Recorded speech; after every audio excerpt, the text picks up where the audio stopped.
Welcome to round 4 of the Parenting Roundabout podcast for the week of July 27th. I'm Catherine Haleko, and I'm here with Nicole Eridix. Hello. And Terry Morrow. Hello.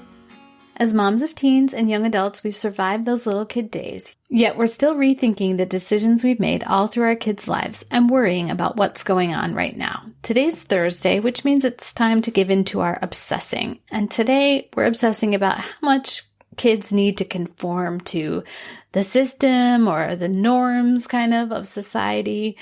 Nicole, you were thinking a little bit about this. Yeah. Did something prompt that? I think so, because I was thinking about maybe myself versus my own kids and how I, for whatever reason, felt this intense pressure to conform and to my peer group. And it certainly wasn't not coming from my parents. It was very driven. It was an internal thing. And I always made sure that, I had the latest Jordache jeans, right? I remember those. Yeah. And I would work for the money to buy that stuff too. So it was even more meaningful. But I always noticed brands and, couldn't afford anything too luxurious, of course, but did my best. And now I'm so, in awe of my kids and just their contentment with being who they are and not feeling the pressure to wear certain things or, keep up with certain trends. I mean, some of them they do naturally anyway, because they're interested in it or whatnot, but I just really admire that. And I guess, I wonder if I just it just makes me wonder, is it a generational thing? Are we just more accepting of people these days of different, with different, interests? Or are we, or is it a personality thing? It's kind of interesting to me because they do, they do pay attention to what's happening around them and what's going on, but they don't have that intense drive to, my daughter could really care less about name brand stuff. She's not really focused on that. I mean, there are a few things, maybe some cosmetics or hair products that she's really keen on, but she's not doing it because her friends are. It's because she, likes the results. So, she thinks they work. Yeah. Yeah. And my son never really, he just kind of did his own thing and was not really paying attention to what kind of trends were. His girlfriends were keeping track of that for him. But yeah, I don't know. How about your kids? Do they feel this pressure to have certain things or wear certain things or do things that their peers are doing, or are they pretty independent of that? I feel like it's a complicated question with my kids because of their developmental disabilities, and things would be so much easier if they would fit in a little more. And it's like, if they're not fitting in, it's not necessarily because they've considered all the possibilities and are deciding to go their own way, but just because they kind of don't get the ramifications of not fitting in. And, at the same time that I'm like, yay, you be you, but boy, would things be easier if you could understand why you're being treated the way you are, because, it's just, as a mom, sometimes I sort of feel like, here, let me go buy you this name brand thing so you look like everybody else, okay? Right.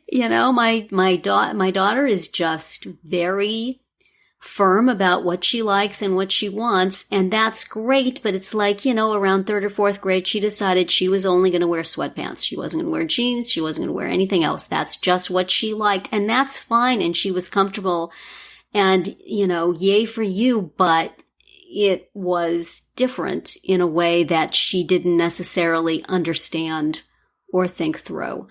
And certainly my son is just completely oblivious to any of those norms or he wants an iPhone. So that's, I guess, a thing. He sees other people have iPhones. He wants that. Every now and then there's something that he decides he wants. But mostly, we dress him. We buy his clothes. My husband picks out what he's going to wear. He's just not particularly tuned in to any of that stuff. And again, that's not a feature, that's a bug. So right. It's difficult. I want to feel like you do, that I am so proud of them for going their own way and not caring about all of this stuff. But there's a degree to which caring about all this stuff is a little bit important. I mean, I have to say I haven't entirely been hands off in that. I mean, there's some instances where it's been, oh, do you really want to wear that out the door? Right? Yeah.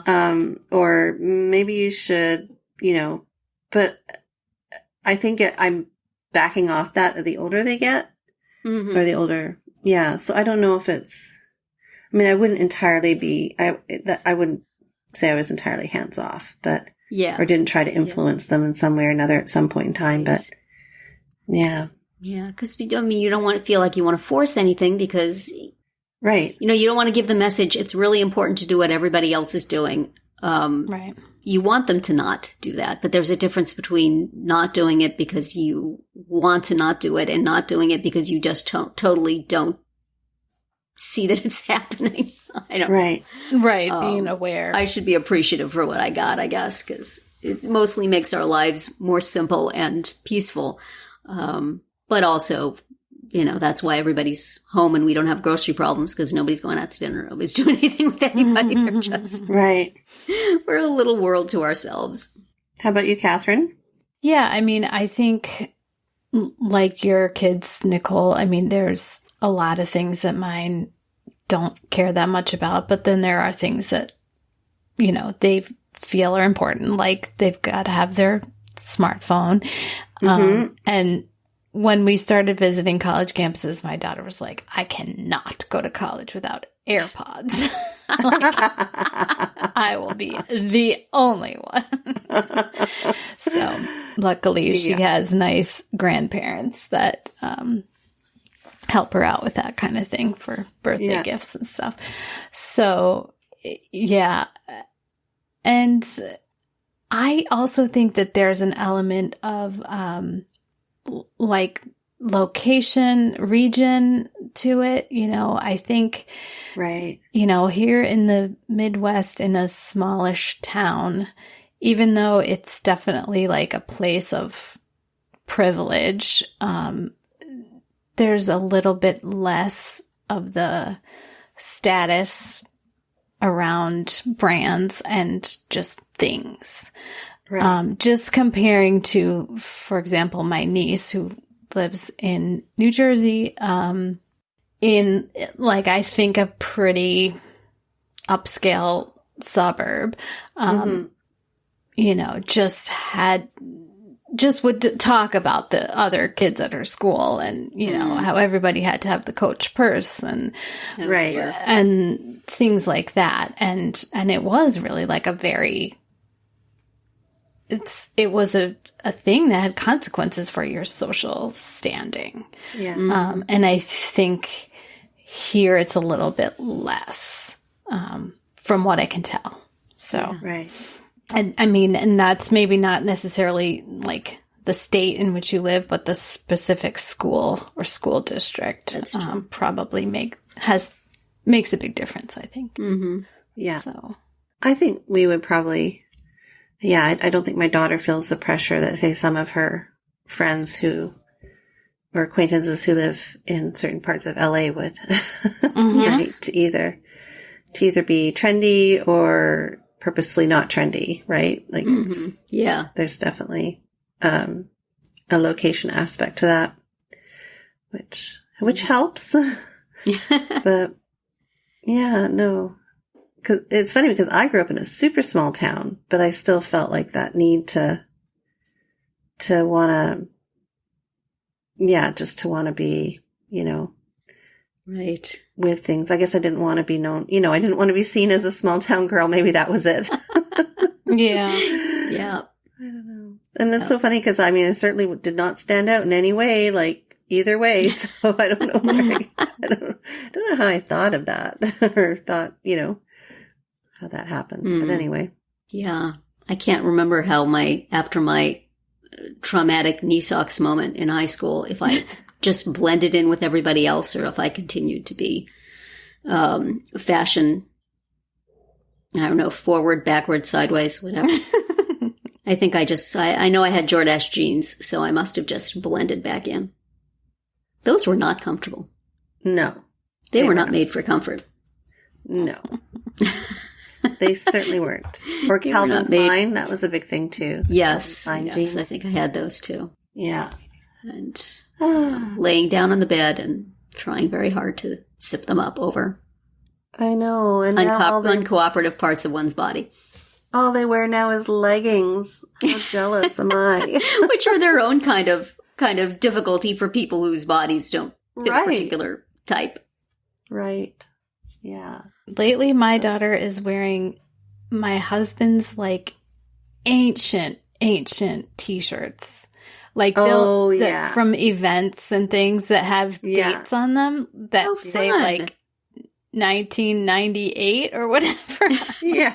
He for some reason has a big stash of these things, and she has been wearing them a lot, and it's very funny to me. That is fun. Yeah, we've seen that too. But yeah, my daughter's definitely, I think she's more, I think for her, it's comfort. Mm-hmm. There has to be a certain level of comfort and then conformity. So yeah.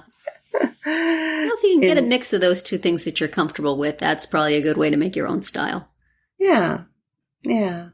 But not in your face, but also not completely conformist. That's right.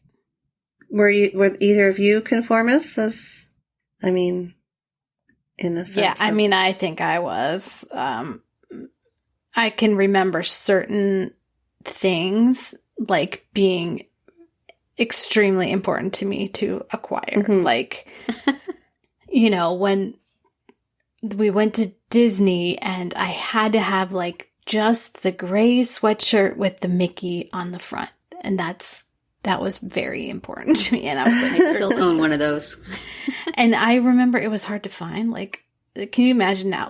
Now you go into a Disney store and they have truly 4 million different sweatshirts. Right. Yeah. And then you can go online and find another 4 million. Yeah. Yeah. So I can remember that. I can remember particular, the necklace that was the little coral shells, the little, not the puka shell, but the little sort of squarish white coral pieces.